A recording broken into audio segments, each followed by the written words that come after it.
What are the dumbest or the weirdest way you broke a cell phone? From putting it in a bucket of water to having a stranger come along and smash it.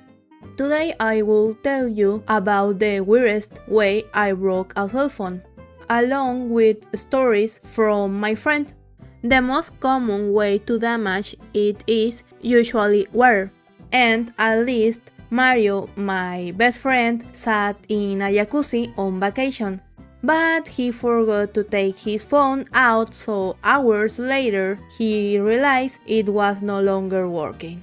The worst thing is that it was not once but twice. He also damaged a 3DS.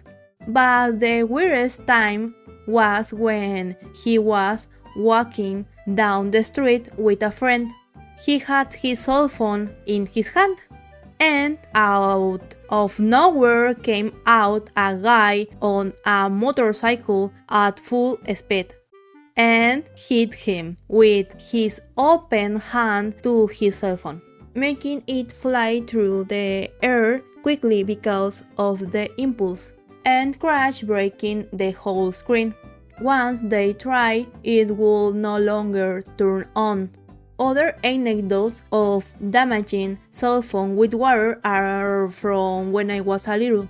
When I was 3 years old, having cell phone was not so common. Knowledge was little, and I saw a cell phone for the first time. I pressed buttons and the screen moved. It was really impressive. So I thought, this thing is light, so will it float on water? So I took a bucket of water and I put it in it, hoping it would float. But it didn't float. So I got depressed and wanted to cry. So I left the place and passed on the subject. But sometime later, my brother found his cell phone in the bucket, spoke to my mother and showed her what happened to his cell phone. They talked to me and asked me why did I put the cell phone on the bucket. I could only say, I wanted to see if it floated, but it didn't float. In the end, they didn't punish me or anything because they had never told me that cell phones were damaged by water. But I damaged another one with water, my mom's cell phone. But this time it was not intentional. What happened was that it was on the bed where my mother and I slept. It was a metal bed that was empty on the inside. Playing with, I found the covers could be removed and the hole remained. So I thought that I should fill it with something, but searching I didn't have many options. So I decided to fill it with water. Yes, now the bed won't be empty, I thought proudly. I didn't know anything about oxidation or water absorption. I had a maximum of 4, I think. Then I covered it and continued watching TV as if nothing. Then I went to sleep with my mother, and the next day a scream woke me up. What time is it?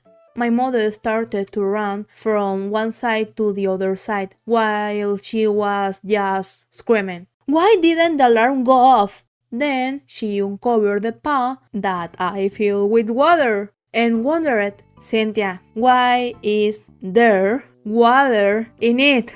I told her it's because I wanted to fill it because I saw it empty and I didn't know she had her cell phone in there. My mother just went to touch the TV in desperation. But besides the cell phone, she had an alarm program in the TV in case the cell phone didn't ring. But why didn't ring? The lights went out. I know, but how do I talk to my boss? She complained to me a little bit about pouring water there out of desperation. But because of the same urgency, her mind was on other things. In the end, her boss didn't believe her that I damaged her phone and the power went out the same day.